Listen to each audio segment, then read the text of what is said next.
వృక్ష ప్రపంచం నేడు ప్రపంచంలో వృక్షాలు జంతువులు నివసిస్తున్నాయి. అలాగే ఈ జీవ ప్రపంచంలో సజీవులు నిర్జీవుల్లో వృక్షాలు జంతువులు అనేవి ఒక ప్రత్యేకమైనటువంటి అయితే ఇవి రెండు ఒక ప్రపంచం. వృక్ష ప్రపంచం ఒకటి, జంతు ప్రపంచం ఒకటి. అసలు వృక్ష ప్రపంచంలో ఏమున్నాయి, వృక్షాలకు ఉన్నటువంటి లక్షణాలు ఏంటి, వీటిలో ఎలాంటి క్రియలు ఎలా జరుగుతున్నాయి అని ఒకసారి మనం పరిశీలించినప్పుడు, ఒక మొక్కను తీసుకొని పరిశీలించినప్పుడు ఆ మొక్కలో ఏముంటాయి అని మనం ఒకసారి చూసినట్టయితే, మొక్కలో ఏదైనా ఉమ్మెత్త మొక్క కానీ ఒక మామిడి చెట్టు మొక్క కానీ చూసినట్టయితే ఆ మొక్కలో వేర్లు ఉంటాయి, తర్వాత కాండం ఉంటుంది, పుష్పాలు ఉంటాయి, తర్వాత కాయలు ఉంటాయి, తర్వాత కొమ్మలు ఉంటాయి, తర్వాత కాయల నుంచి విత్తనాలు వస్తాయి. మరి ఈ విధంగా తిరిగి ఆ విత్తనాలు మొలకెత్తడం, మనం వేరే స్థలంలో వేసినప్పుడు మొలకెత్తడం జరుగుతుంది. అయితే ఈరోజు మనం ఇప్పుడు వేర్లు కాండం అనే దాని గురించి తెలుసుకుందాం. మొక్కల బాహ్య స్వరూపాన్ని పరిశీలించినప్పుడు ఎలా ఉంటుందో ఒకసారి మొక్కను చూడండి. వాటికి ఆకులు ఉంటాం, కాండం ఉంటాం గమనిస్తున్నాం. దాంట్లో ముఖ్యంగా వేరు ఎలా ఉంటుంది మొక్కలో, మనకి బాహ్యంగా కనిపించినటువంటిదే వేరు. మనకి బాహ్యంగా మొక్కలో కనిపించేవి కాండము, ఆకులు, కొమ్మలు, ఫలాలు, ఇవి మనకి కనిపిస్తున్నాయి. కానీ మనకి భూమి అడుగున వేరు అనేటటువంటిది ఒక భాగం ఉంది, అది మన కంటికి కనిపించదు. ఒకసారి ఒక చెట్టును తవ్వి చూసినట్టయితే ఆ వేరు ఎలా ఉందో మనం పరిశీలించవచ్చు. వేరు వృక్షదేహంలో భూగర్భంగా పెరిగేది. అంటే చెట్టు కాండం ఎలాగ పెరుగుతుందో పైకి కిందికి అలాగే మనకి వేర్లు కూడా పెరుగుతుంటాయి. విత్తర అంకురణ దశలో ప్రథమ మూలం నుండి ఏర్పడినటువంటి వేరు వ్యవస్థ భూమిలోకి పెరిగి మొక్కకు స్థిరత్వాన్ని ఇస్తుంది. అంటే ఇక్కడ ఒక విత్తనం మొలకెత్తేటప్పుడు ఆ విత్తనం నుంచి ప్రథమ మూలము, ప్రథమ శాఖ అనేటటువంటిది బయలుదేరింది. అది మొలకెత్తేటటువంటి సమయంలో ప్రథమ మూలం అనేటటువంటిది భూమి లోపలికి వెళ్తుంది, ప్రథమ శాఖ అనేది భూమి పైకి వస్తుంది. శాఖ పైకి వచ్చి కాండంగా మారి, కాండం నుంచి కొమ్మలుగా మారి, ఆకులు ఏర్పడి పుష్పం ఏర్పడటం జరుగుతుంది. అలాగే ప్రథమ మూలం నుంచి భూమి లోపలికి వెళ్ళినటువంటిది దాని నుంచి చిన్న పక్క వేర్లు, అలా ఏర్లు, కోకట వేర్లు, చాలా లోతుగా వేర్లు, రకరకాల అబ్బరపు వేర్లు, రకరకాల వేర్లతోటి కొన్ని మొక్కలు ఉంటాయి. అంటే అది భూమి లోపల ఒక చెట్టు, పెద్ద చెట్టు మనకి ఆకారంగా చాలా పెద్దగా కనిపిస్తుంటే భూమి లోపల అంత పెద్దగా వేర్లు ఉన్నాయని మనం గుర్తించాలి. ఎందుకంటే అంత పెద్ద చెట్టు భూమి మీద మనం మామూలు భూమి మీద నిలబెట్టలేం. అంటే భూమి లోపల ఎంతో పెద్ద పెద్ద ఏర్లు ఉండటం వల్లనే అది భూమిని స్థిరత్వంగా మొక్కని ఆ భూమి మీద ఉంచుతుంది అన్నమాట. అంటే స్థిరత్వంగా నిలబడేటట్టు చేస్తుంది. అంటే ఆకారాన్ని ఇస్తుంది, ఆధారాన్ని ఇస్తుంది. అంటే ఈ వేరు వ్యవస్థ భూమిలోకి పెరిగి మొక్కల స్థిరత్వాన్ని కలగజేస్తుంది అనే విషయాన్ని మనం ఇక్కడ గుర్తుంచుకోవాలి. అలా చూడండి ఒకసారి ఆ వేర్లు ఎలా కోకట వేర్లని, పక్క వేర్లని ఎలా విస్తరించున్నాయో.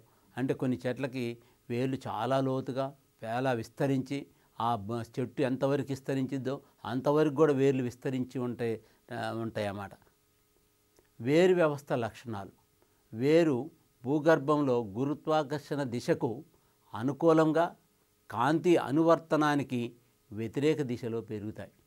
అంటే ఇక్కడ భూగర్భంలో గురుత్వాకర్షణ దిశకు అనుకూలంగా, అంటే భూమికి గురుత్వాకర్షణ వైపుగా ప్రయాణించేటట్టుగా, అలాగే కాంతి అనువర్తనానికి వ్యతిరేక దిశలో చెట్లు పైకి పెరుగుతుంటాయి. అంటే ఇక్కడ మనకి కాండం పెరుగుతుంటుంది, వేర్లు కూడా పెరుగుతూనే ఉంటాయి. అయితే వేర్లో కణుపుల మధ్యమాలు, పత్రాలు, మొగ్గలు ఉండవు. అంటే మనకి అదే కాండం మీద పరిశీలించినప్పుడు కాండం మీద మనకి మరి కొమ్మలు ఉంటాయి, కణుపులు ఉంటాయి, పత్రాలు ఉంటాయి, మొగ్గల్లాగా ఉంటాయి. కానీ వేర్లో అలాంటివి ఏమీ ఉండవు. అవి లోపలికి ఉండి సన్న వేర్లు, చిన్న వేర్లు, మరి ఇంకా పెద్దగా ఉండే లావుగా ఉండే వేర్లు, ఇలా ఒక్కొక్క సన్నగా ఉండేదే కొంతకాలం తర్వాత దానికి పెద్దగా లావుగా అయ్యే అవకాశం. అంటే ఇక్కడ వేరు నీటి మొక్కల్లో వేరు తొడుగు ఉంటుంది, కానీ వేరు వరలు ఉంటాయి, తొడుగు ఉండదు. అంటే నీటి మొక్కల్లో వేరు తొడుగు ఉండదు, కానీ దానికి వరలు లాంటివి ఉంటాయి. అదే మనం వేరే భూమిలో అయినట్టయితే దానికి వేరు పెద్ద తొడుగులాగా ఉంటుంది అన్నమాట.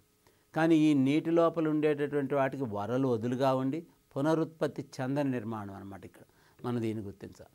అలాగే వేరు వ్యవస్థ రకాలు. ఆవృత బీజ మొక్కల్లో 2 రకాల వేరు వ్యవస్థ ఉంటుంది. అంటే మొక్కలు 2 రకాలు, అంటే పుష్పించని మొక్కలు, పుష్పించే మొక్కలు. ఆవృత బీజాలు, వివృత బీజాలు అని అర్థం. అంటే వేరు వ్యవస్థలో ఆవృత బీజ మొక్కల్లో అంటే 2 రకాల వేరు వ్యవస్థలు ఉంటాయి. తల్లి వేరు వ్యవస్థ, అబ్బరపు వేరు వ్యవస్థ. దాన్నే మనం పీచు వేరు వ్యవస్థ అని కూడా అనొచ్చు. అంటే తల్లి వేరు వ్యవస్థ అంటే ప్రతి దాంట్లో ఒక తల్లి వేరు అని పెద్ద వేరు ఉంటుంది, అదే తల్లి వేరు వ్యవస్థలో. అబ్బరపు వేరు వ్యవస్థలో తల్లి వేరు అనేది ఉండదు. అన్నీ ఒకే తీరుగా పొడుగ్గా అన్నీ ఒకే తీరుగా ఉంటాయి, ఒకే పరిమాణంలో ఉంటాయి అన్నమాట. మీరు చూడండి ఇక్కడ తల్లి వేరు వ్యవస్థ ఎలా ఉందో, అబ్బరపు వేరు వ్యవస్థ ఉందో. అలాగే తల్లి వేరు వ్యవస్థ గురించి తెలుసుకుందాం. ఈ రకమైన వేరు వ్యవస్థ ద్విదళ బీజాలలో ఉంటుంది. అంకురోత్పత్తి సమయంలో విత్తనం నుండి ప్రథమ మూలం భూమిలోనికి నిటారుగా పెరిగి వేరుగా ఏర్పడుతుంది. అంటే ఇక్కడ ఈ రకమైనటువంటి వేరు వ్యవస్థ ద్విదళ బీజాల్లో, అంటే 2 దళాలు ఉన్నటువంటి, అంటే వేరుశనగ, చిక్కుడు, అలాగే చింత, ఇలా రకరకాలైనటువంటి కొన్ని మరి ఏకదళ బీజాలు కూడా ఉన్నాయి. అంటే ఇక్కడ ద్విదళ బీజాల్లో అంకురోత్పత్తి సమయంలో ఒక విత్తనం భూమిలో నాటినప్పుడు దాని నుంచి ఒక చలనం అనేది వచ్చి దానిలో ఒక చైతన్యవంతమైన విత్తనం, దాని నుంచి ప్రథమ మూలము, ప్రథమ శాఖ అనేది బయలుదేరుతుంది. అంటే ఈ ప్రథమ మూలం అంటే భూమిని తాగగానే విత్తనం, నీటి తేమ తగలగానే విత్తనం, వెంటనే అది మొలకెత్తడం ప్రారంభిస్తుంది. ఎందుకంటే ఒక విత్తనం ఓ బస్తాలో పోసి 1 సంవత్సరం పాటు ఇంట్లో ఉంటే దానిలో ఎలాంటి మార్పు ఉండదు, అలాగే ఉంటుంది. అదే విత్తనాల్ని మనం రైతు తీసుకెళ్ళి పొలంలో పోసినప్పుడు, పొలంలో చల్లినప్పుడు, లేకపోతే ఈ విత్తనాలకి నీటి తడి తగిలినప్పుడు ఇవి మొలకెత్తుతూనే ఉంటాయి సహజంగా. అంటే ఈ మొలకెత్తేటటువంటి విధానం మొలకెత్తడానికి కొన్ని పరిస్థితులు అనుకూలంగా ఉండాలి. అప్పటి వరకు ఈ విత్తనం సుప్తావస్థలో బత్తాల్లో నిక్షిప్తంగా ఉంటాయి అన్నమాట. కాబట్టి ఇవి భూమిలో నాటినప్పుడు, భూమిలో వేసినప్పుడు దానిలో ఒక రకమైనటువంటి చైతన్యం వచ్చి మార్పు జరిగి ఇది అనుకూల పరిస్థితులు, అంటే అది అంకురించే దశకు ఉన్నటువంటి అంటే అనుకూల పరిస్థితుల్లో అది మొక్క అదే విత్తనం మొలకెత్తడం మొదలు పెడుతుంది అన్నమాట. ఇక్కడ మొలకెత్తడం మొదలుపెట్టినప్పుడు మొదట ప్రథమ మూలం భూమిలోనికి నిటారుగా పెరుగుకుంటూ పోతుంది, అదే వేరుగా మారుతుంది. అబ్బరపు వేరు వ్యవస్థ, ఇది పీచు వేరు వ్యవస్థ అంటారు. పీచు వేర్లు అంటారు. ఎక్కువ పీచుగా ఉంటాయి వేర్లు, అన్ని సన్నగా ఒకే తీరుగా ఉండేది అబ్బరపు వేరు. ఇది ఏకదళ బీజ మొక్కల్లో జరుగుతుంది. మొక్కలోని ప్రాథమిక వేరు నుండి కాకుండా ఇతర భాగాల నుండి ఏర్పడు వేరు వ్యవస్థ. ఇది అన్ని భాగాల నుంచి ఒకే తీరుగా ఏర్పడే సామాన్యంగా ఇది ఏకదళ బీజ మొక్కల్లో ఉంటుంది. అలాగే మనం పరిశీలిస్తే కొన్ని మొక్కల్ని ఇక్కడ మనం చూడవచ్చు. అలాగే వేరు విధులు, వేర్లు ఏం చేస్తాయి, వేరు యొక్క విధులు ఏంటి? నేల నుండి ఖనిజ లవణాలని, నీటిని శోషించి కాండ వ్యవస్థకు సరఫరా చేయుటకు, అంటే కాండ వ్యవస్థకు నీటిని, లవణాలని, ఖనిజాలని, అంటే నీటిలో ఉన్నటువంటి కరిగి ఉన్నటువంటి ఖనిజాలు, లవణాలని, అంటే వీటిని వేరు వ్యవస్థ అంటే ఈ వేటిని కాండ వ్యవస్థకు సరఫరా చేస్తుంది. అంటే వేరు వ్యవస్థ యొక్క ప్రధాన విధి అది. అంటే భూమి లోపల మనం చెట్టు పైన పెరుగుతుంటే మనం నీళ్ళు ఎక్కడ పోస్తాం? చెట్లు మొదల్లో పోస్తుంటాం. చెట్టు చుట్టూ పాది చేసి చెట్టు మొదల్లో నీళ్లు పోస్తాం. ఎందుకని? మనం మొక్కలపైనో లేకపోతే ఆకులపైనో నీళ్లు చల్లం, లేకపోతే కాండం మీద నీళ్లు పోయాం. ఆ కాండానికి ఆహారం రావాలంటే, కాండం ఏపుగా పెరగాలంటే కిందనున్నటువంటి చెట్టు చుట్టూ ఉన్నటువంటి మొదల్లో ఒక పాదుల్లాగా చేసుకొని అక్కడ నీళ్లు పోసినట్టయితే ఆ నీరు భూమిలోకి వెళ్ళి లోపల ఉన్నటువంటి వేర్లు దాని చుట్టూ ఉన్నటువంటి నేలలో ఉన్నటువంటి ఖనిజాలని, లవణాలని తీసుకొని అది తర్వాత కాండం పెరుగుటానికి, కాండ వ్యవస్థకి మరి అది ఆహారాన్ని అందించుతుందన్నమాట. అంటే వాటికి కావాల్సిన పోషక లవణాలని అందించడం జరుగుతుంది. కొన్ని మరి ఇది ప్రధాన విధి, అంటే వేరు యొక్క ప్రధాన విధి అది. అంటే పూర్తిగా వేర్లు లోపించిన నీటి మొక్కలు కొన్ని ఉన్నాయి. ఇది ఉల్ఫియా, యుట్రిక్లేరియా లాంటి మొక్కల్లో ఇవి వేర్లు ఉండవన్నమాట. వేరు రూపాంతరాలు, వేర్లు మరి అన్ని మొక్కల్లో వేర్లు ఒక తీరుగా ఉండవు. కొన్ని మొక్కల్లో ఒక తీరుగా ఉంటాయి. అన్నీ తల్లి వేరుండి అన్ని వేర్లే పైన వేర్లు ఎంత లావు ఉన్నాయో మరి పైన ఉన్నటువంటి కాండం అంత లావు ఉంటాయి. కొన్ని వేర్లు చాలా లావు ఉంటాయి. వేర్లు కూడా చాలా లావు ఉంటాయి. మరి కొన్ని వేర్లు అట్ట పీచు వేర్లు అని ఉంటున్నాయి అని చెప్పాం. మరి కొన్ని వేర్లు రూపాంతరం చెంది ఉంటాయి. అంటే ఇలా కాకుండా మొక్కల్లో కొన్ని ప్రత్యేక విధులను నిర్వర్తించటానికి మరి భాగాల్లో ఏర్పడే శాశ్వతమైన నిర్మాణాత్మక మార్పులే రూపాంతరాలు అంటారు. వేరు రూపాంతరాలు అంటారు. వేరు రూపాంతరాల్లో మనం కొన్ని వేర్లను బాగా నిశ్చితంగా పరిశీలిస్తే వేర్లు చాలా పెద్దగా ఉంటాయి. అవి కాండంగా తయారైనట్టు ఉంటాయి. పైన మాత్రం చాలా మొక్కగా ఉండి మామూలుగా ఆకులు ఇట్లా పాకుతూ ఉన్నట్టు. కానీ దాని అడుగున భూమి లోపల మాత్రం దాని కాండం చాలా పెద్దగా ఉంటాయి. అక్కడ ఆహారాన్ని నిల్వ చేసుకుంటాయి. మరి అలాంటి వేరు నిర్మాణాలు ఉన్నాయి, వేరు రూపాంతరాలు ఉన్నాయి. చూద్దాం. అయితే నిల్వ చేయి వేర్లు దుంప వేర్లు అంటారు. ఏం నిల్వ చేసేది? ఆహారం నిల్వ చేసే వేరు. ఆహారం నిల్వ చేసుకునేటువంటిది ఇక్కడ స్వయం పోషక మొక్కల్లో అదనపు ఆహారాన్ని వేర్లలో నిల్వ ఉంచుకోవడం వల్ల అవి ఉబ్బి దుంపల్లా మారుతాయి. అంటే ఈ స్వయంగా ఆకు సహాయంతో కిరణజన్య సమయక్రియ జరుపుకొని ఆహారాన్ని తయారు చేసుకున్నటువంటి ఆహారం దుంపల్లో ఎక్కువగా నిల్వ చేసుకుంటాయి. దుంపల్లో వేర్లలో నిల్వ చేసుకోవటం వల్ల దుంపలు ఉబ్బి లావుగా ఉంటాయి. ఉదాహరణకి మనకి కందదుంప, మరి అదే క్యారెట్లు, మరి మనకి బీట్రూట్లు ఇవన్నీ చూస్తే లోపల గడ్డలుగా పెద్దగా ఉంటాయి. అంటే అలాగే జెన్స్ గడ్డలని ఇలా కొన్ని ఉంటాయి. బాగా భూమి లోపల బాగా లావుగా ఉబ్బి ఉన్నట్టుగా ఉంటాయి. అంటే ఇక్కడ ఆహారం నిల్వ చేసుకొని దుంపల్లో ఆహారం నిల్వ చేసుకోవడం జరుగుతుంది. దీన్ని మనం ఏమంటాం అంటే వీటిని కూడా మనం వేర్లే అంటాం. కాకపోతే వీటిని దుంప వేర్లు అంటాం. దుంప వేర్లు అంటాం. తల్లివేరు దుంప వేరుగా రూపాంతరం చెందుతుంది. ఇక్కడ తల్లివేరు వేరే మొక్కల్లో కొన్ని మొక్కల్లో తల్లివేరు పొడుగ్గా లోతుగా లావుగా వెళ్తే ఇక్కడ తల్లివేరు దుంపవేరుగా మారుతుంది. రఫానస్ సటైవం ముళ్ళంగి నూలుకండి ఆకారంలోగా అది దాని ఆ ఆకారంలోకి రూపాంతరం చెందుతుంది. డాకసి కెరోటా అంటే క్యారెట్, ఇది శంకు ఆకారంలో. మనం క్యారెట్లు కొన్నప్పుడు చూడండి మార్కెట్లో అవి ఎలా ఉంటాయి? శంకు ఆకారంలో ఉంటాయి. బీటా వాల్గారిస్ బీట్రూట్, ఇవి బొంగురం లాగా, అంటే మనం బొంగురాన్ని ఆడుకునే బొంగురం లాగా లేకపోతే మూపు ఆకారంలో ఉంటాయి. అంటే మనం రకరకాల ఈ వేర్ల యొక్క అంటే దుంప వేర్ల యొక్క కూరగాయలు మనం పరిశీలించినట్టయితే ఇంకా కంద అని ఉంటుంది, చాలా లావుగా ఉంటుంది. అది చాలా గుమ్మడికాయ అంత లావుగా కూడా ఉంటాయి, చాలా పెద్దగా ఉంటాయి. అవి కూడా వేరు రూపాంతరాలే. అవి చాలా ఉబ్బి పెద్దగా ఉండేటటువంటివి కూడా ఇక్కడ ఉన్నాయన్నమాట వేర్లలో. ఇక ఇక్కడ చూసినట్టయితే రకరకాలు ఉంటాయి. శంకు ఆకారంలో ఉంటాయి, పొడవుగా ఉంటాయి, లావుగా ఉంటాయి, మరి గుండ్రంగా ఉంటాయి. కొన్ని మొక్కల్లో పీచువేరు వ్యవస్థ కూడా దుంపవేర్లుగా రూపాంతరం జరుగుతుంది. అంటే మనం ఇక్కడ తల్లివేరు వ్యవస్థ కూడా మరి రూపాంతరం చెందుతుందని దుంపల మాదిరిగా ఇక్కడ పీచువేరు వ్యవస్థ కూడా దుంపవేర్లుగా రూపాంతరం జరుగుతుంది. అలాంటి వాటిలో చిలగడ దుంప, అదే ద్విదళ బీజపు మొక్క. ఇది ప్రతి కణుపు వద్ద ఒంటరిగా దుంప వేళ్ళు ఉంటాయి. ప్రతి కణుపు వద్ద దుంప వేర్లలో సాధారణంగా ఆహార పదార్థం పిండి పదార్థ రూపంలో ఉంటుంది. అంటే దీంట్లో కూడా ఆహారం పదార్థం పిండి పదార్థ రూపంలోనే, పిండి పదార్థం సంబంధించినవి ఎక్కువ ఉంటుంది. వీటిలో 2 రకాల వేర్లు చూద్దాం. అంటే అంటువేర్లు, వెలామిన్ వేర్లు. అంటువేర్లు అంటే పొట్టిగా శాఖాయుతంగా ఉండి ఇవి పెద్ద వృక్షాలకు వృక్షోపజీవి అంటిపెట్టుకోవడానికి సహాయపడతాయి. ఇది అంటే పొట్టిగా ఉంటాయి, శాఖలుగా వచ్చి ఉంటాయి. పెద్ద వృక్షాలను వృక్షోపజీవి వాటికి అంటిపెట్టుకునేటట్టుగా సహాయపడతాయి వాటికి. అంటే ఇక్కడ మనం వెలామిన్ వేర్లు తర్వాత ఇవి పొడవుగా మందంగా శాఖాయుతంగా గాలిలో స్వేచ్ఛగా వేలాడుతుంటాయి.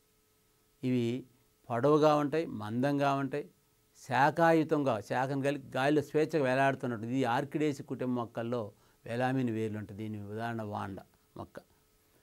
అలాగే ఈ మొక్కను మనం పరిశీలించినట్టయితే అవి ఎలా వేలాడుతున్నాయో తెలుస్తుంది అన్నమాట. స్వాంగీకరణ వేర్లు.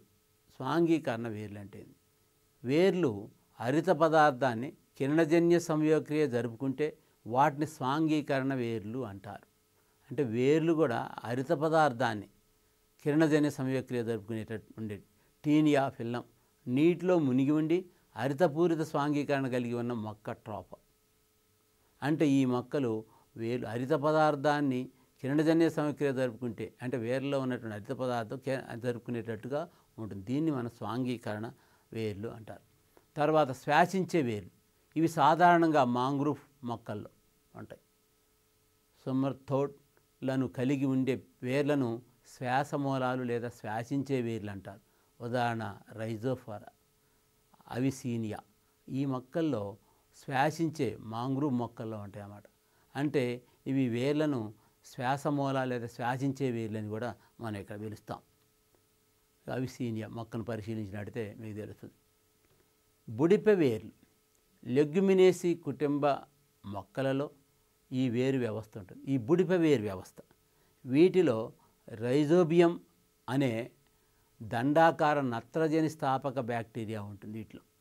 అంటే మీరు ఇంతకుముందు మనం చూసాం, అంటే లెగ్యుమినేసి కుటుంబ మొక్కల్లో అంటే అక్కడ వేరు రైజోబియం అనేటటువంటి ఒక బ్యాక్టీరియా, నత్రజనియుతమైనటువంటి బ్యాక్టీరియా మొక్కల వేళ్ళల్లో ఉండి బొడిపెల మాదిరిగా ఉంటాయి. ఉండివి సహజీవనం చేస్తాయని కూడా చెప్పాము. అంటే సహజీవనం అంటే ఆవాసాన్ని కుటుంబ మొక్కలు, అంటే ఇప్పుడు లెగ్యుమినేసి కుటుంబంలో ఉన్నటువంటి చిక్కుడు లాంటి వీటికి ఆవాసాన్ని కల్పిస్తాయి. ఇవి నత్రజనియుతమైనది మొక్కకు అందియటం జరుగుతుంది. ఇక్కడ సహజీవనం అనేది జరుగుతుంది. అంటే ఒక బుడిపెలు మనం పరిశీలించినట్టయితే ఈ బుడిపెలుగా ఉండి అక్కడ మనకి వేర్లు కనిపిస్తాయి అన్నమాట. సాధారణంగా ఉన్నత జాతి మొక్కలలో వాతావరణంలో నత్రజనిని N2 రూపంలో వినియోగించుకుంటాయి. అరాకిస్ వేరుశెనగలో కూడా చూడండి, మనకి వేరులో పడుతుంటాయి, దాని వెంటనే కాయలో పడుతుంటాయి. కాకపోతే ఆ కాయల్లోంచి విత్తనాలు వస్తాయి. అంటే ఇవి కూడా బుడిపెల మాదిరిగానే ఉంటాయి. అంటే ఇక్కడ డాలికస్ చిక్కుడు మాత్రం మనకి పైకి కనిపిస్తాయి. కాకపోతే చిక్కుడు చెట్టులో ఉన్నటువంటి వేర్లు కూడా మనం చూసినట్టయితే, చిక్కుడు చెట్టును కూడా పరిశీలించినట్టయితే మనకి ఇక్కడ కనిపిస్తుంది అన్నమాట. తర్వాత పరాన్నజీవ వేర్లు, ఇతర మొక్కలపై ఆవాసం మరియు ఆహారం కోసం సంపూర్ణంగా లేదా అసంపూర్ణంగా ఆధారపడే మొక్కలను పరాన్నజీవి మొక్కలు అంటారు. కొన్ని మొక్కలు ఇతర మొక్కలపై, వేరే మొక్కపై ఆవాసం ఏర్పాటు చేసుకొని ఆహారం కూడా అక్కడే తీసుకుంటూ సంపూర్ణంగా లేదా అసంపూర్ణంగా, అంటే మామూలు సగం కొంత మేరకు లేదా పూర్తిగా ఆధారపడి ఉండే కొన్ని మొక్కలు ఉన్నాయి. వాటిని మనం పరాన్నజీవి మొక్కలు అంటారు. అంటే ఇక్కడ మన పరాన్నజీవి మొక్కలు అంటే మళ్ళీ ఒకసారి ఇతర మొక్కలపై ఆవాసం, ఆహారం కోసం సంపూర్ణంగా లేదా అసంపూర్ణంగా ఆధారపడి జీవించేటటువంటి మొక్కలను మనం పరాన్నజీవి మొక్కలు అంటాం. పరాన్నజీవి మొక్కలకు ఆహారాన్ని, ఆవాసాన్ని మొక్కలను అతిథేయి అంటే ఆ విధంగా తీసుకునే పరాన్నజీవి మొక్కలు ఆహారాన్ని, ఆవాసాన్ని తీసుకునేటటువంటి మొక్కలు ఏదో అదేదైతే దానికి ఈ మొక్కలకు ఆవాసాన్ని కల్పిస్తాయో వాటిని మనం అతిథేయి మొక్కల్లోని నాలికా పుంజంలోకి ఆస్టోరియం అనే ప్రత్యేక వేర్లు పరాన్నజీవి ఉత్పత్తి చేసే ఆహార పదార్థాల పోషణకు సూచిస్తుందన్నమాట. అంటే దీని నాలికా పుంజంలోకి ఆస్టోరియం అనే ప్రత్యేక వేర్లు లాగా తయారు చేసుకొని ఆ పరాన్నజీవి దానిలోకి ఆహార పదార్థాల పోషణని సేకరిస్తుందన్నమాట, ఆహారాన్ని తీసుకుంటుంది. పరాన్నజీవి మొక్కలను 4 రకాలుగా వర్గీకరించారు. కాండ పరాన్నజీవులు, వేరు పరాన్నజీవులు, సంపూర్ణ పరాన్నజీవులు, అసంపూర్ణ పరాన్నజీవులని 4 రకాలుగా చేశారు. కాండ పరాన్నజీవులు పరిశీలిస్తే పరాన్నజీవి ఆస్టోరియంలను అతిథేయి మొక్క కాండంలోకి ప్రవేశపెడితే వాటిని కాండ పరాన్నజీవులు అంటారు. అలాగే అవి చూసినప్పుడు పరిశీలించినట్టయితే ఆ మొక్కలో మనకి కనిపిస్తుంది. అలాగే వేరు పరాన్నజీవుల్లో పరాన్నజీవి ఆస్టోరియంలను అతిథేయి మొక్క వేరులోకి ప్రవేశపెడతాయి. అక్కడ కాండంలోకి ప్రవేశపెడితే మనం అది కాండ పరాన్నజీవులను, అదే వేరులోకి ప్రవేశపెడితే వేరు సంపూర్ణ పరాన్నజీవులు అంటే పరాన్నజీవులు పత్రరహితంగా ఉండి ఆహారాన్ని తయారు చేసుకోలేవు ఆ పరాన్నజీవి మొక్కలు. కాబట్టి ఇక్కడ ఆహారాన్ని ఆ అతిథేయి మొక్కలో నుంచి తీసుకుంటాయి. అలాగే పత్రరహితం గల పరాన్నజీవులు కస్కుట, అసంపూర్ణ పరాన్నజీవులకు ఉదాహరణ విస్కూన్, లారాంతస్, వనాంబాంకి. ఏపీలోని పొగాకు పంటపై సంపూర్ణ మూల పరాన్నజీవిగా ఉంటుంది. దీన్ని పొగాకు మల్లెగా పిలుస్తారు. ఇంకోటి రస్లీసియా అతి పెద్ద వృక్షాన్ని కలిగి ఉంటుంది. దీంట్లో పెద్ద వృక్షాన్ని కూడా ఈ మొక్కలో పెద్ద వృక్షం అని అంటే పెద్ద పుష్పం అంటే ఈ మొక్కలోనే కనిపిస్తుంది. అంటే రస్లీసియా అనేటువంటి మొక్కలో పెద్ద పుష్పం అంటే ఎడల్పుగా ఉండేటువంటిది అతిపెద్ద పుష్పం ఏడుందంటే ఈ మొక్కలోనే ఉంటుంది. మనం ఇది క్వశ్చన్లో కానీ బిట్లో కానీ మనం అడిగినప్పుడు దీన్ని రస్లీసియా అనేదాన్ని మనం ఇక్కడ గుర్తుంచుకోవాలి. మరి ఇక్కడ పత్రహరితం గల పరాన్నజీవుల్లో ఏంటంటే అసంపూర్ణ పత్రహరితం గల పరాన్నజీవిలో మరి కస్కుట, అసంపూర్ణ కండర పరాన్నజీవులకు మనకి లారంతస్, వనాంబాంకి ఏపీలోని పొగాకు పంటపై సంపూర్ణ మూల పరాన్నజీవిగా ఉంటుందన్నమాట. దీన్ని పొగాకు మల్లెగా కూడా మనం పిలుస్తారు. ఇక్కడ పుష్పాన్ని అతిపెద్ద పుష్పాన్ని చూద్దాం. స్టైగా మొక్కజొన్న పంటపై అసంపూర్ణ మూల పరాన్నజీవిగా ఉంటుంది. అంటే మొక్కజొన్న పంటపై ఈ అసంపూర్ణ మూల పరాన్నజీవిగా ఈ మొక్క టైగా అనే ఉంటుంది. శాంటాలం నారు మొక్క దశలో అసంపూర్ణ మూల పరాన్నజీవిగా ఇది ఉంటుంది. ఇవన్నీ మనం మొక్కలు గుర్తుంచుకోవాలి. ఎందుకంటే వీటిని మనం బిట్ రూపంలో అడిగినప్పుడు వీటిని బాగా జ్ఞప్తిగా ఉంచుకోవాలంటే వీటి పేర్లని ఈ పదాలని కొద్దిగా వాటిని బాగా మనం ప్రొనౌన్సియేషన్ అటు బాగా గుర్తుపెట్టుకుంటే ఇవి మనం వీటికైనా ఆన్సర్ రాయగలుగుతాం. తర్వాత ఇప్పుడు ఇప్పటివరకు మనం వేర్ల గురించి తెలుసుకున్నాం.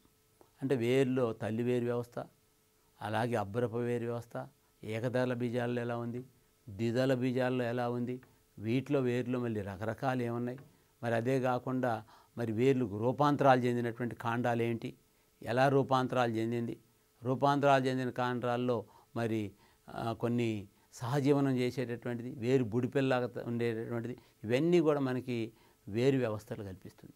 లేకపోతే మనకి కాండం ఎలా వస్తుంది, కాండం విత్తనం అంకురించే దశలో విత్తనంలో నుంచి ప్రథమ మూలం ప్రథమ శాఖ బయలుదేరుతుందన్నాం. ప్రథమ మూలం భూమిలోకి ప్రవేశించి అది వేరుగా మారుతుందని ప్రథమ శాఖ భూమిపైన పెరుగుతూ వెళ్తుంది. ఆ పైకి వెళ్ళేటటువంటి భాగం అది ప్రథమ కాండం అంట. దాన్నే మనం ఇక్కడ కాండం అని పిలుస్తాం. కాండం మొక్కల్లో వాయుగతంగా పెరిగే వ్యవస్థను ప్రగాఢ వ్యవస్థ అంటారు. ప్రగాఢ వ్యవస్థ అంటే రూట్ సిస్టమ్ అంటే ఇక్కడ ప్రగాఢ వ్యవస్థ యొక్క అంశాన్ని కాండం అంటారు. అంటే ఇక్కడ మనం ఈ ప్రగాఢ వ్యవస్థ యొక్క అంటే దీన్నే మనం కాండం అని కూడా మనం పేరు పెట్టి పిలుస్తాం. అంటే కాండం గురుత్వాకర్షణకు వ్యతిరేకంగా, కాండం ఏమవుతుంది, భూమి గురుత్వాకర్షణ అంటే భూమి వైపు గుంజాలి, భూమి వైపు ఆకర్షించుకోవాలి, అది దానికి వ్యతిరేకంగా పైకి పెరుగుతుంది. అంటే దానికి వ్యతిరేక దిశలో పెరుగుతుంది. పెరగడానికి కారణం ఏంటి, కాంతి అనువర్తనం అనుకూలంగా పెరుగుతుంది. అంటే కాంతి వైపు ప్రయాణిస్తూ పెరుగుతుంది. కాంతి ఎటు నుంచి వస్తుంది, పైనుంచి సూర్యుని ద్వారా కాంతిని తీసుకుంటుంది కాబట్టి దాని గురుత్వాకర్షణకు వ్యతిరేకంగా కాంతికి అనుకూలంగా పెరుగుతుంది. కాబట్టి ఇక్కడ కణుపు మాధ్యమాలు విభేదనం చెంది ఉండటం కాండం యొక్క ముఖ్య లక్షణం, ప్రత్యేకం.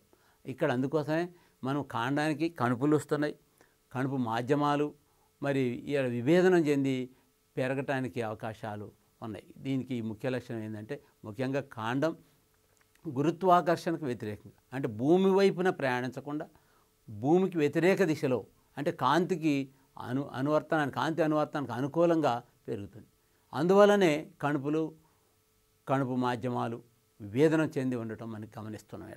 అలాగే ఇది ముఖ్య లక్షణం. దీంట్లో విధులు వేరు వ్యవస్థ నుండి నీరు లవణాలను పత్రాల నుండి ఆహార పదార్థాలను మొక్కల్లో ఇతర భాగాలకు అందిస్తుంది. అంటే వేరు పంపిస్తున్నటువంటి నీటిని, వేరు ద్వారా వస్తున్నటువంటి లవణాలని, ఇది కాండం, మెయిన్ కాండం, దీని నుంచి ఇతర శాఖలకు, పుష్పాలకు, పత్రాలకు, కాయలకు, ఫలాలకు ఇది ఈ కాండం యొక్క ఆహార పదార్థాలని మొక్కలోని ఇతర భాగాలకు చేరవేస్తుంది, అందిస్తుంది అన్న విషయం మనం గుర్తుంచుకోవాలి. వేరు యొక్క మెయిన్ విధి అది ఏం లేదు. భూమిలో ఉన్నటువంటి వేరు వ్యవస్థ అంటే కాండం యొక్క ముఖ్య విధి అంటే వేరు వ్యవస్థ అందిస్తున్నటువంటి భూమిలో నుండి అందిస్తున్నటువంటి లవణాలని, ఖనిజాలని వేర్లు భూమిలో నుంచి పీల్చుకొని అవి కాండానికి అందిస్తే కాండము మరి కాండంలో ఉన్నటువంటి వివిధ భాగాలకి కాండంలో ఉన్న వివిధ భాగాలకి ఆకులకు కొమ్మలకు వీటన్నిటికి కూడా ఈ పదార్థాలను అందించేటటువంటిది మెయిన్ దాని యొక్క విధి. అది కాండం యొక్క విధి. మరి చెట్టు నిటారుగా ఉంచడానికి, చెట్టుని మరి కింద వేరు వ్యవస్థతో ఆధారంతో నిటారుగా ఉండటానికి, ఒక ఆకారంగా ఉండటానికి ఈ కాండ వ్యవస్థ మెయిన్గా తోడ్పడుతుంది. ఈ కాండం మీదనే మిగిలినటువంటి ఆకులు మరి కొమ్మలు పువ్వులు ఆధారపడి ఉన్నాయి. కాండం కూడా రూపాంతరాలు చెందుతుంది. మారిన పరిసరాల్లో నూతన విధులను నిర్వర్తించడానికి కాండ నిర్మాణంలో కలిగే శాశ్వత మార్పులనే కాండ రూపాంతరాలు అంటారు. అంటే కొన్ని పరిసరాల్లో బట్టి నూతన విధులను నిర్వర్తించడానికి కూడా కాండ నిర్మాణంలో కలిగే శాశ్వత మార్పులు కొన్ని ఉన్నాయి. వాటినే కాండ రూపాంతరాలు అంటారు. అంటే వాయుగత కాండ రూపాంతరాలు భిన్నమైనటువంటి వాతావరణ పరిస్థితుల్లో పెరిగే మొక్కలలోని వాయుగత కాండాలు, శాఖీయ మొగ్గలు కొన్ని ప్రత్యేక విధులు నిర్వర్తించు నిమిత్తము రూపాంతరం చెంది ఉంటాయి. వీటినే మనం వాయుగత కాండ రూపాంతరాలు అంటాం. అంటే భిన్నమైన వాతావరణ పరిస్థితులు ఉన్నాయి. అంటే వాతావరణంలో ఎప్పుడు కూడా ఒకే రకమైనటువంటి పరిస్థితులు ఏమి లేవు. కొన్ని వాతావరణ పరిస్థితులు మారినప్పుడు, వాతావరణ పరిస్థితి మొక్కకు అనుకూలంగా ఉన్నప్పుడు, మరి అదేవిధంగా శాఖీయ మొగ్గలు, కాండాలు శాఖీయ మొగ్గలు కొన్ని ప్రత్యేక విధులు నిర్వర్తించు నిమిత్తం రూపాంతరం చెంది ఉంటుంది కాండాలు. దీన్ని మనం వాయుగత రూపాంతరాలు చెందిన కాండాలు అంటాం. అవి కొన్ని గమనించినట్టయితే బొమ్మల్లో తెలుస్తాయి అన్నమాట మనకి. నులితీగలు ఇవి బలహీన కాండం గల మొక్కల్లో ఉంటాయి. గ్రీవపు మొక్కల నుండి కానీ కొన మొగ్గల నుంచి కానీ ఏర్పడుతుంటాయి. ఇప్పుడు మనం చాలా వరకు చూసినట్టయితే కాండం అన్ని పెద్ద చెట్లు ఏముండవు. కొన్ని ఒక చెట్టుకైనా బాగుతుంది. ఒక పెద్ద బిల్డింగులకు కూడా ఎంత ఎత్తైనా చాలు, దానికి పందిరి పాకటానికి అవకాశం ఉంటే మాత్రం అది ఉన్నది చిన్న కాండమే, అది బరువుగా మోయలేదు కూడా, కానీ పాక్కుంటూ ఎంత దూరమైనా పోతుంది. మనం ఇప్పుడు సొరతీగ, మరి అదేవిధంగా పొట్ల తీగలు, ఇంకా అదేవిధంగా మల్లె తీగలు, అదేవిధంగా చాలా ఇట్లా పాకేటటువంటి గుణం ఉన్నటువంటి చాలా చెట్లు కాండం బలహీనంగానే ఉంటుంది, కానీ అది పాకటం ఎంత దూరమైనా కూడా పాకుతుంది. అంటే దానికి ఆధారం అనేది ఒకటి కావాలి. ఆధారం ఉంటే ఎంత దూరమైనా కూడా పాకుతుంది. ఇక్కడ కాండమే మెయిన్ కాదు. ఇక్కడ పెద్ద పెద్ద కాయలు కాస్తాయి. అది ఇప్పుడు మన గుమ్మడి చెట్టు ఉంది, గుమ్మడి కాయలు కాసేది, దాని యొక్క కాండం చాలా విగ్గానే ఉంటుంది. అలాగే మనకి సొరపాదులు, అలాగే పొట్లై, ఇవన్నీ కూడా మనకి చాలా చిన్నగానే ఉంటాయి. కాకరే, ఇవన్నీ వీటి కాండాలన్నీ చిన్నగానే ఉంటాయి, పలసగానే ఉంటాయి. కాకపోతే ఇది మాత్రం బాగా పెరిగి చాలా దానికి ఒక తోడు ఆధారం ఉంటే మాత్రం ఎంత దూరమైన, ఎంత పైకైనా, చెట్టు మీదకైనా, ఎంత బిల్డింగ్ మీదకైనా పాకటానికి ప్రయత్నిస్తుంది. నేల మీద కూడా పాకటానికి ప్రయత్నించింది. పాకి పెద్ద పెద్ద కాయలను కూడా అది ఇచ్చే అవకాశం ఉంది. అంటే మనకి పెద్ద పెద్ద చెట్లు, మామిడి చెట్లు, ఇంకా వేరే పెద్ద కాండం వేర్లు కలిగినటువంటి చెట్లు కన్నా కూడా ఇవి ఇంకా పెద్ద కాయలను కూడా ఇచ్చే అవకాశం. కాబట్టి ఇక్కడ మనం బలహీన కాండం గల మొక్కల్లో మనం చూడవచ్చు నులితీగ. అంటే గ్రేవపు మొగ్గల నుండి కానీ కొన మొగ్గల నుండి కానీ వేర్పడతాయి. పాసిఫ్లోరా, జుకమల్లె గ్రేవపు మొగ్గలు నులితీగగా మారుతుంది. ఇది పత్రగ్రేవపు మొగ్గ లేదా కొన మొగ్గ నుంచి ఏర్పడతాయి. ఇవి రక్షణ కోసం ఏర్పడే దృఢమైన చేవదేరిన మనదేలిన నిర్మాణాలు కూడా ఉంటాయి కొన్నిట్లో. అదేవిధంగా బోగన్విల్లియా, అలాగే ప్యూనికా గ్రానిటం, కార్సిసా కొండారస్ వాక కొన మొక్క ఒక జత ముళ్ళను కలిగి ఉంటాయి. కార్సిసా కొండారస్ అది వాక, కొన మొక్క ఒక జత ముళ్ళను కలిగి ఉంటుంది ఒక్కోటి. అంటే ఇక్కడ మనం ఈ సైంటిఫిక్ నేమ్స్ మనం బాగా గుర్తుపెట్టుకోవాల్సినటువంటి అవసరం ఉన్నది. కాబట్టి ఈ మొక్కల్లో ప్రతి మొక్కకు కూడా ఒక సైంటిఫిక్ నేమ్ ఉంటుంది, ఒక శాస్త్రీయ నామం ఉంటుంది. ప్రతి జంతువుకు కూడా ఒక శాస్త్రీయ నామాన్ని శాస్త్రవేత్తలు పెట్టారు. మనకి ఎగ్జామ్స్లో, ఈ కాంపిటేటివ్ టెస్ట్లో ఎక్కువగా ఈ శాస్త్రీయ నామాలని బాగా 1-2-3 సార్లు బాగా పలికినట్టయితే మనం ఆ పేర్లు బాగా మనకి నోటికి ఉండే అవకాశం ఉంది. కాబట్టి వీటిని ఎక్కువగా ప్రయత్నించాలి. కాబట్టి వీటిని మనం శాస్త్రీయ నామాల్లో బాగా గుర్తుపెట్టుకోవాల్సిన అవసరం ఉంది. వీటిని కూడా మనకి బిట్లో రూపంలో ఎక్కువగా అడిగే అవకాశం ఉంది. అలాగే కొక్కాలు, ఇవి గేవ మొగ్గలు లేదా కొన మొగ్గల నుండి ఏర్పడతాయి. ఇగోనియా అభిముఖ పత్రాల్లో గ్రేవ మొగ్గలు కొక్కాలుగా మారుతుంటాయి, కొన్నిట్లో కొక్కాలుగా ఉండి. ప్రతిభా కాండాలు ఇవి సాధారణంగా ఎడారి మొక్కల్లో నీరు తక్కువగా లభించే అనావృష్టి ప్రాంతాల్లో పెరిగే మొక్కల్లో ఏర్పడతాయి. ఇవి సాధారణంగా ఎడారి మొక్కలు అంటే నీరు తక్కువగా లభించే అంటే ఈ ప్రతిభా కాండాలు సాధారణ ఎడారి మొక్కల్లో, ఎడారిలో ఏమేమి మొక్కలు పెరిగితే మనకు తెలుసు. ఎడారిలో చాలా నీరు తక్కువగా ఉంటుంది, అనావృష్టి పరిస్థితులు కూడా ఎక్కువగా ఉంటాయి. ఈ పెరిగే మొక్కల్లో ఏమేం చేస్తాయంటే ఇవి ఏర్పడతాయి, ఈ ప్రతిభా కాండాలు ఏర్పడుతుంటాయి. అంటే ఉపనిష, కాదురైన, ఇంకా మనకు తెలిసి ఇంతకుముందు బ్రహ్మజవుడు, నాగజవుడు ఇలాంటి మొక్కలను కూడా మనం ఎడారిలో పెరిగేవి కూడా మనం గమనించాం. చూడండి ఎడారిలో పెరిగే మొక్కలను ఒకసారి. అంటే వాటి పత్రాలే కాండాలుగా మారుతాయి, అవేగా కంటకాలుగా మారుతాయి, ముళ్ళుగా కూడా మారుతాయి. అంటే వీటిని మనం బాగా గమనించినట్టయితే వేర్లు ముళ్ళే కాండాలుగా మారటం, పత్రాలే కాండాలుగా మారటం మనం వాటిని గమనించాం. అంటే ఇక్కడ ఎడారుల్లో నీటి కొరత బాగా ఉంది కాబట్టి ఆ పరిస్థితులకు అనుకూలంగా అది అక్కడ నీటిని నిల్వ చేసుకొని, కాండాల్లో ఆహారాన్ని నిల్వ చేసుకొని మొక్కని చనిపోకుండా మరిన్ని రోజులు బతికించడం కోసం ఇక్కడ ఈ విధంగా రూపాంతరాలు చెంది ఉంటాయి అనేది మనం ఇక్కడ గుర్తించాలి. దుంప వంటి కాండాలు, వాయుగత కాండం ఆహార పదార్థాన్ని నిల్వ చేసి దుంప వల్ల ఏర్పడితే వాటిని దుంప వంటి కాండాలు అంటారు. అంటే ఇక్కడ వాయుగత కాండం ఆహార పదార్థాలు నిల్వ చేసుకొని దుంపలాగా గట్టిగా తయారు కావటం. ఈ విధంగా గట్టిగా తయారైనట్టయితే వాటిని మనం దుంప వంటి కాండాలు అని అంటున్నాం. దాంట్లో ఉదాహరణలో నూలుకోలు అనేది ఈ మొక్కలో ఇలాంటిది కనిపిస్తుంది. వాయుగత కాండం ఆహార పదార్థాలను నిల్వ చేసి దుంప వలె ఏర్పడితే వాటిని మనం దుంప వంటి కాండాలు అని అంటున్నాం. ఇక్కడ మనం శాఖీయ కూరకాలు, పుష్పకాలు రూపాంతరం చెంది చిన్న సంగ్రహిత శాఖలుగా అభివృద్ధి చెంది పోషక పదార్థాలను నిల్వ చేస్తాయి. దీన్నే లఘు లసునాలు అంటారు. అంటే ఇక్కడ మనకి కాండాలు నులితీగల్లాగా, మరి లసునాల్లాగా, మరి రకరకాలుగా రన్నరు ఇట్లా మనం చాలా చూసాం. అంటే వీటిలో కొన్ని ఒక్కొక్కటి ఒక్కో రకంగా ఉంటాయి. అంటే ఒక్కో పార్టు ఇక్కడ ఒక్కో కాండంగా మారుతాయి, గట్టిగా మారుతాయి, ఆహారం నిల్వ చేసుకుంటాయి. ఇప్పుడు కొన్ని చోట్ల ఆకుల్లో ఆహారం నిల్వ చేసుకుంటే, ముళ్ళు గట్టిగా ఉండి వాటిలో ఆహారం నిల్వ చేసుకుంటే, ఇక్కడ మనకి లఘు లసనాలు అని చెప్పి ఇవి శాఖీయ కూరకాలు, పుష్పకాలు రూపాంతరం చెంది చిన్న సంగ్రహిత శాఖలుగా అభివృద్ధి చెంది పోషక పదార్థాన్ని నిల్వ చేసుకుంటాయి. వీటిని మనం లఘు లసునాలు అంటారు. డయాస్కోరియా, బల్ఫిఫెరా దీనిలో పత్రగీవాల్లో లఘు లసనాలు ఏర్పడతాయి. కాబట్టి ఇది మనం గుర్తుంచుకోవాల్సినటువంటిది. లఘు లసనాలకు ఉదాహరణ డయాస్కోరియా, బల్బిఫెరా. అంటే వీటి లోపల ఆహారాన్ని రూపాంతరాలు చెంది ఆహారాన్ని ఇక్కడ నిల్వ చేసుకుంటాయి కాబట్టి వీటిని మనం లఘు లసనాలు అని చెప్పి అంటున్నమాట. కాబట్టి ఇక్కడ లఘు లసనాలు అంటే ఏందో మనం గుర్తుంచుకోవాలి. అంటే ఏంది ఇక్కడ మనకి శాఖీయ కూరకాలు, పుష్పకాలు రూపాంతరాలు చెంది చిన్న సంగ్రహిత శాఖలుగా అభివృద్ధి చెంది పోషక పదార్థాన్ని నిల్వ ఉంచుకుంటాయి. వీటిని మనం లఘు లసనాలు అని చెప్పి అంటున్నమాట. అయితే ఇక్కడ కొన్ని చూడవచ్చు ఎలా ఉన్నాయో.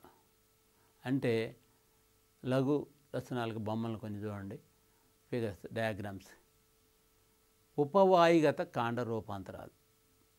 ఉపవాయుగత కాండ రూపాంతరాలు కొన్ని బలహీన కాండం గల మొక్కలలో కాండం కొంత భాగం భూగర్భంగాను కొంత భాగం వాయుగతంగాను ఉంటుంది. ఇక్కడ ఉపవాయుగత కాండ రూపాంతరాలు కొన్ని బలహీన కాండం కలిగినటువంటి మొక్కల్లో కాండం కొంత భాగం భూగర్భంగాను కొంత భాగం వాయుగతంగాను ఉంటుంది. ఇటువంటి కాండాలను ఉపవాయుగత కాండాలు అంటారు. ఇవి శాఖీయోత్పత్తికి తోడ్పడతాయి. అంటే ఇక్కడ ఉపవాయుగత కాండ రూపాంతరాల్లో అంటే ఇక్కడ మనం వేరు అనేక రూపాంతరాలుగా ఉంటుంది. వాయుగత కాండ రూపాంతరాలు, లఘు లసనాలు, నులితీగలు ఇట్లా రకరకాలుగా రూపాంతరాలు చెంది ఉంటుందన్నమాట. దీంట్లో భూగర్భం అంటే కొంత భాగం భూగర్భంగాను కొంత భాగం వాయుగతంగాను ఉంటుంది. అంటే ఇటువంటి ఉపవాయుగతం పూర్తిగా కాకుండా. అంటే ఈడ కాండ వీటిని శాఖీయోత్పత్తికి కూడా ఉత్పత్తి అవుతుంది, తోడ్పడతాయి. వీటిలో శాఖీయోత్పత్తిని మనం చూడవచ్చు అనేది చెప్తాను. రన్నర్లు. బలహీన కాండం ఉన్న కొన్ని మొక్కలలో కాండాలు సాగిలపడి ప్రతి కనుపు నుండి వేర్లు ఉత్పత్తి అవుతాయి. అంటే బలహీన కాండం ఉన్నటువంటి కొన్ని మొక్కల్లో కాండాలు బాగా సాగుతూ అంటే బలపరుపుగా సాగుతూ నేల మీద పోతుంటాయి. అంటే వాటి కాండాలు సాగిలపడి ప్రతి కనుపు నుండి వేర్లు ఉత్పత్తి అవుతాయి. అంటే దీని నుంచి ఇంకో ప్లేస్లోకి ఉత్పత్తి అవుతాయి. ఆ కనుపు నుంచి వేర్లు ఉత్పత్తి అయ్యి మళ్ళీ అది భూమికి తాకి మళ్ళీ ఆ నుంచి మళ్ళీ ఇంకో కనుపు దగ్గర పోయిన తర్వాత అక్కడ మళ్ళీ భూమికి తాకి మళ్ళీ వేర్లు ఉత్పత్తి అవుతాయి. అంటే మనం కొన్ని చూసినట్టయితే గరిక చూడండి, సరే మనం చూస్తున్నటువంటి వాటిలో అది ఎలా ఉంటుంది, కొద్దిగా పెరగంగానే కొంత గనుపు రాగానే అది భూమికి తాగగానే ఆ గనుపు దగ్గర వేర్లు వస్తాయి. ఇంకా కొంచెం ఇంకో కొంత కొమ్మ వేయగానే మళ్ళీ గనుపు దగ్గర వేర్లు వస్తాయి.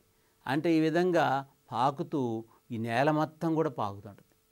నేల ప్రయాణించే దానికి వాతావరణ పరిస్థితులు, నీరు, లవణాలు, నేల సరైనది దొరికితే ఎంత దూరం అయినా కూడా ఇది పాక్కుంటూ పోయే అవకాశం. అంటే బలహీన కాండంగా ఉంటుంది. మరి ఉండి కొన్ని మొక్కలు వాటి కాండాలు సాగిలపడి ప్రతి కణుపు నుండి వేర్లు ఉత్పత్తి అవుతూ వెళ్తూనే ఉంటుంది. అంటే ఉదాహరణలో హైడ్రోకోటైల వల్గారిస్, సరస్వతి ఆకు అంటారు దాని తెలుగులో, ఆక్సాలిస్ పులిచెంత.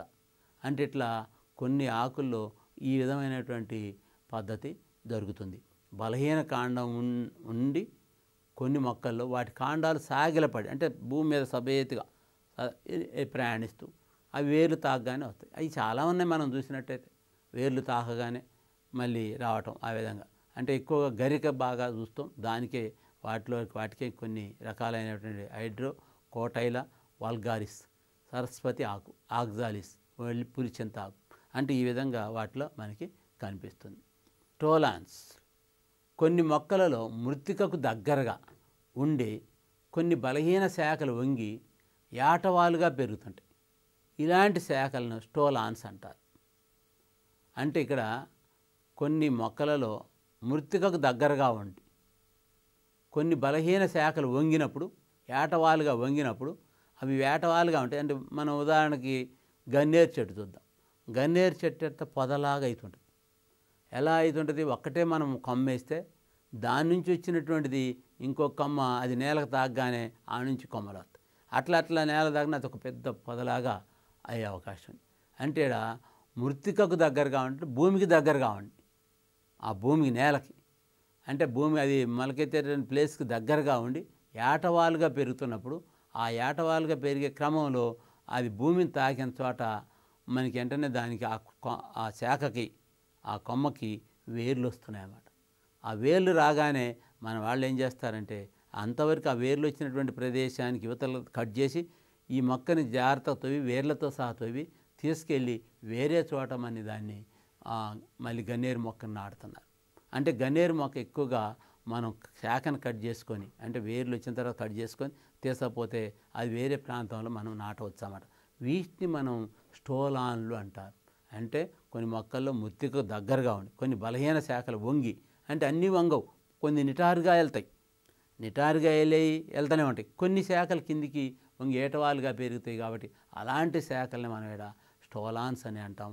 నీరియం వడోరమి, దీని గన్నేరు యొక్క శాస్త్రీయం నీరియం వడోరమి గన్నేరు. జాస్మినం అనేటువంటి ఇంకొక మొక్క. ఇలాంటి మొక్కల్లో మనం చూడవచ్చు అన్నమాట. ఇంకా కొన్ని మొక్కలు కాండం అంటే కాండం దిగువ భాగం కొంత మృత్తికలో ఉంటాయి, సర్కర్లు అంటారు. అంటే సర్కర్స్ అంటే ఇవి కాండం దిగువ భాగంలో కొంత మృత్తికలో ఉంటాయి, దిగువ భాగం ఉండే మృత్తికలో ఉండి అవి పెరుగుతుంటాయి. ఇవి కొన్ని అఫ్సెట్లని స్వేచ్ఛగా నీటిలో తేలియాడే కొన్ని మొక్కల్లో కాండం క్షీణించి చిన్న దిమ్మెలు ఏర్పడుతుంటాయి. వీటి మీద అనేక పత్రాలలో క్రమ పద్ధతులు వృద్ధి చెందుతుంటాయి. అంటే వీటి మీద మనకి ఇక్కడ గమనించినట్టయితే స్వేచ్ఛగా నీటిలో తేలియాడే కొన్ని మొక్కల్లో కాండం క్షీణించి చిన్న దిమ్మెలు ఏర్పడి ఇవి నీటి మీద అనేక పత్రాలుగా ఒక క్రమ పద్ధతిలో వృద్ధి చెందుకుంటూ పోతాయి. వీటిని ఆఫ్సెట్లు అంటారు. ఇలా రకరకాల మొక్కలు అంటే ఇక్కడ కాండం రూపాంతరాలు చెందింది. ఇప్పుడు మనం ఆఫ్సెట్ల గురించి చూసాం, మరి అది సర్కార్ల గురించి, స్టోలన్ల గురించి, నిరుతీగల గురించి, మరి ఇట్లా ఇట్లా కొన్ని వీక్ కాండాలు ఇవన్నీ కూడా అంటే బలహీనమైనటువంటి కాండాలు మనం ఈ మొక్కలు కూడా చాలా ఉన్నాయి మనకి. పెద్ద పెద్ద వృక్షాలని మనం గమనిస్తున్నాం.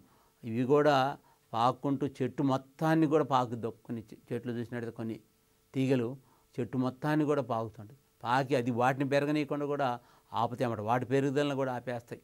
అందుకోసం అన్ని చెట్లకు పాకనివ్వరు. వాటికి ఏరేటట్టుగా పాకేటట్టుగా చేసేటటువంటి మార్గం వేరే ప్రాంతంలో స్వేచ్ఛగా వెళ్ళేటట్టు ఆ గోడలకి, భవనాలకి కొన్ని బాగుతుంటాయి, కొన్ని చెట్లకు బాగుతుంటాయి, కొన్ని వేరే ఎత్తు ప్రదేశాలకు పాకుతూ పోతాయి. అంటే ఇలా నేల మీద పాకుతూ పోతాయి. ఇలా రకరకాలైనటువంటి మనం బలహీనమైనటువంటి కాండాల్లో మనం కొన్ని మొక్కలు మనం ఇక్కడ చూడవచ్చు అన్నమాట. ఆఫ్సెట్లు చూసినట్టయితే చూడండి. అంటే ఇక్కడ ఒక మొక్క రాగానే అది కొంచెం దూరం కాండం బెరగానే ఆ కాండం నేలకు తాగగానే అక్కడి నుంచి మళ్ళీ వేర్లు రావడం వల్ల ఇంకొంచెం దూరం పోగానే అట్లా ఈ స్థలాన్ని మొత్తాన్ని కూడా ఎంత విస్తీర్ణం అందుబాటులో ఉందో, అనుకూలంగా ఉందో ఆ స్థలాన్ని మొత్తాన్ని కూడా పెరుగుతూ దాన్ని ప్రయాణం చేస్తూనే ఉంటుంది అంత దూరమైన. అంటే ఇక్కడ అక్కడ ఆగవచ్చు. అంటే అక్కడ పరిస్థితులు అనుకూలంగా లేని కాడ ఆగుతుంటుంది అన్నమాట. దాని కాల పరిమితి అయ్యేంత వరకు అది దాన్ని మొక్కని అభివృద్ధి చేసుకుంటూ పోతాయి. అంటే ఆ విధంగా ఉన్నటువంటి కాండాలు ఇక్కడ మనం బలహీనమైనటువంటి కాండాలని చెప్పవచ్చు అన్నమాట. భూగర్భ కాండ రూపాంతరాలు అంటే భూగర్భ కాండ రూపాంతరాలు ఏంటి? కొన్ని మొక్కల కాండాలు భూమి లోపల పెరుగుతాయి. మరి ఇవి మనం ఇందాక కొన్ని చూసాం, దుంపలు కాకుండా అంటే దుంపలు అవన్నీ చూసాం. కొన్ని మొక్క భూమి లోపల పెరుగుతాయి. వీటిని భూగర్భ కాండాలు అంటాం. భూమి మీద పెరిగే మామూలుగా కాండాలని చెప్పుకుంటున్నాం. భూమి లోపల పెరిగేవి సాధారణంగా ఏం పెరుగుతున్నాయి? భూమిలో పెరిగేయింది వేర్లే. కానీ భూగర్భ కాండాలు అంటున్న వాటిని వేర్లను కూడా ఎందుకు? శాఖీయోత్పత్తిలో తోడ్పడతాయి. భూమి లోపల ఉండటం వలన శాకాహార జంతువులను వాటి బారి నుంచి కాపాడతాయి. అంటే కొన్ని కాండాలు లోపల ఉండటం వల్ల కొన్ని మరి ఇట్లా ఉపయోగపడవు మామూలు జంతువులకు. వాటికి మనిషి మాత్రమే వాటిని చూసి తీసుకుంటారు. అయితే కొన్ని జంతువులు కూడా మరి దాంట్లో భూమిలో ఉన్నవి కూడా తవ్వుకొని తినేటటువంటి జంతువులు కూడా ఉన్నాయి ఇక్కడ. అంటే భూగర్భంలో ఉన్నటువంటి వాటికి కూడా ఒకసారి టేస్ట్ తగిలినప్పుడు ఇక్కడ ఈ కొమ్మల్లో, ఈ ఆకుల్లో, ఇలాంటి చెట్లలో ఉంటాయని సంగతి అవి కూడా గుర్తించి అవి తవ్వి తినే అవకాశం ఉంది. అంటే ఇక్కడ మనకి కొన్ని మొక్కల కాండాలు భూమిలో పెరుగుతుంటాయి. వీటిని భూగర్భ కాండాలు అంటాం. వాటి విధులు ఏంటంటే శాఖీయోత్పత్తిలో తోడ్పడతాయి. ఇవి శాఖలను ఉత్పత్తి చేసే దాంట్లో తోడ్పడతాయి. భూమి లోపల ఉండటం వల్ల శాకాహార జంతువులు వాటి బారి నుండి కూడా కాపాడబడతాయి. అంటే ఈ రకమైనటువంటి కొన్ని కాండాలు కూడా మనం గమనించవచ్చు. కొమ్ము అంటే ఇక్కడ రైజోమ్ అంటే ఇవి మృత్తికలో భూమికి సమాంతరంగా పెరిగే భూగర్భ కాండం. కణుపుల వద్ద పొలుసాకులు ఉంటాయి. భూమిలో ఉండే అనావృష్టి సమయంలో కూడా ఇవి సజీవంగా ఉంటాయి. అంటే ఇవి సజీవంగా పెరిగే అవకాశం ఉంది. అంటే అదేవిధంగా ఇంకా మనకి అఫిసినాలిస్ అల్లం అంటే ఇక్కడ ఇంకా మనకి పసుపు, అరటి, మోస, పార, డైసికా, కరిక్యుమ, లాంగా అంటే పసుపు, ఇలా జుజుంబర్, అఫిసినాలిస్ అంటే అల్లం.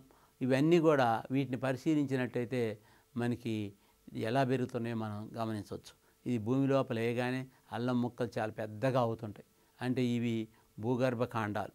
అలాగే పసుపు కొమ్ములు అంటారు ఇక్కడ. కొమ్ము, అరటి అంటే ఇవన్నీ కూడా మనకి కనిపిస్తున్నటువంటి అంటే ఇవి మృత్తికల్లో భూమికి సమాంతరంగా అంటే లోతుగా పోయి ఇవి లోతుగా పోవు, అడ్డంగా పోతాయి. అంటే సమాంతరంగా ఎంత దూరమైనా పోతాయి. ఇట్లా పెరిగే భూగర్భ కాండాలు కొన్ని లోతుగా పెరుగుతున్నాయి. ఇప్పుడు మామూలుగా వేర్లు అయితే లోతుగా పోతున్నాయి. పెద్ద పెద్ద చెట్ల యొక్క వేర్లు లోపలికి పెరుగుతున్నాయి. పైన కాండం పైన కణుపుల వద్ద పొలుసాకులు ఉంటాయి. పైకి మనకి పొలుసాకులాగా కనపడతాయి. అయితే కింద మాత్రం పెద్దగా లావుగా కనిపిస్తుంది. అల్లం గడ్డలు అట్లనే ఇంకా వేరేవి కూడా మనం చూడొచ్చు అన్నమాట. అంటే ఇక్కడ సజీవంగా అంటే భూమి లోపల ఉండటం వల్ల కొమ్ములు ఒక్కోసారి అనావృష్టి సమయంలో కూడా కాకపోతే కొమ్ము పెద్దగా కాకపోవచ్చు కానీ అది చనిపోవడానికి అవకాశం సజీవంగా ఉండదు. మళ్ళీ దానికి తేమ తగిలినప్పుడు మళ్ళీ దానికి అక్కడ నీళ్లు పోసినప్పుడు తిరిగి అది మళ్ళీ మొలకెత్తే అవకాశం మరలా. అంటే ఈ విధంగా మనకి ఇప్పుడు టేకు మొక్క కూడా ఒక దుంప ఒకటి తెస్సపై మనం వేసినప్పుడు మామూలుగా వర్షాకాలంలో కానీ ఎండాకాలంలో కానీ మనం వేస్తే అది అలాగే ఉంటుంది. దాని నుంచి ఏం చలనం ఉండదు. కానీ వర్షాలు పడిన తర్వాత దానిపైన ఆకు రావటం మనం పెడతాం. అంటే ఇక్కడ మనం ఏం తెలుస్తుంది, లోపల ఉన్నా కూడా కొన్ని అవి అవి నిక్షిప్తంగా ఉంటాయి, అట్లా సుప్తావస్థలో ఉన్నట్టుండి తిరిగి నీరు తగిలినప్పుడు అవి సజీవంగా అంటే ఏపుగా పెరుగుతుంది. అంటే జీవం ఉన్నది లోపల, కానీ దానికి అనుకూల పరిస్థితులు ఉన్నప్పుడు దానికి స్పీడ్గా దానిలో జీవక్రియ స్టార్ట్ అయ్యి అవి పెరగటం, అది విస్తరించటం అనేది ఇక్కడ జరుగుతుందని మనం చెప్పవచ్చు. ఇంకోటి, కాండం నిర్ణీతమైన లోతులో నిలువుగా పెరిగే ఉబ్బిన భూగర్భ కాండం కండరపీట భాగాన్ని కొన్నిసార్లు అన్ని వైపులా అబ్రపు వేర్లుంటాయి. దీన్ని కొలకేసియా శ్యామ అమరోల్పాలసిస్ అంటే ఇక్కడ అమరోల్పాలస్ అంటే ఇక్కడ మనం కొలకేసియా అంటే ఇది శ్యామ, అమరోల్పాలస్ అనేది ఈ రెండు రకమైనటువంటి మొక్కల్లో ఇది మనం చూడగలుగుతాం. కామ్ అంటే ఇక్కడ నిర్ణీతమైన లోతులో నిలువుగా పెరిగే ఉబ్బిన భూగర్భం అంటే నిర్ణీతమైన లోతులోకి పోయి నిలువుగా పోతుంది. కానీ మనం ఎంతమంది గమనించినవి అవి సమాంతరంగా భూమికి సమాంతరంగా వెళ్తాయి. ఇవి నిలువుగా పెరిగి ఉబ్బిన భూగర్భ కాండం కండరపీట భాగాన్ని కొన్నిసార్లు అన్ని వైపులా అబ్బరపు వేళ్ళు, దానికి అన్నీ కూడా వేళ్ళు వచ్చినట్టుగా కూడా గమనిస్తాం. అబ్బరపు వేళ్ళు కూడా వచ్చి అవి లావుగా ఉంటుందన్నమాట కాండం. అంటే ఇప్పుడు మనం చేమగడ్డలు వాటిని చూసినట్టయితే మరి అవి మనకి కనిపిస్తుంది అన్నమాట. దుంపకాండం కొన్ని మొక్కల్లో భూతలానికి దగ్గరగా కాండం దిగువ భాగం నుంచి కొన్ని శాఖలు ఉద్భవించి మృత్తికలోనికి చొచ్చుకుపోతాయి.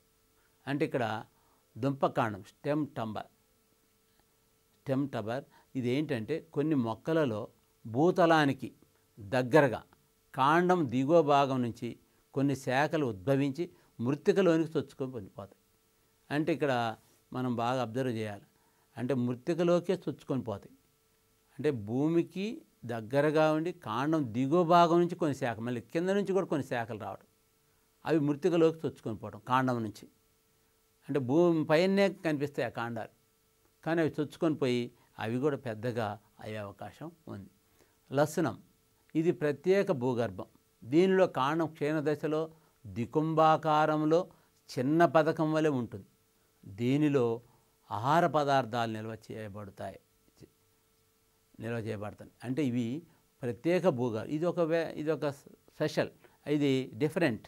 దీనిలో కాండం క్షీణదశలో ద్వికుంభాకారంలో చిన్న పథకం ఉండి దీనిలో ఆహార పదార్థాలు నిల్వ చేయబడతాయి. అంటే దీని లోపల ఆహార పదార్థాలు నిల్వ చేయబడేటట్టుగా ఉంటుంది. దీన్ని మనం లసనం అని చెప్పి అన్నామంట.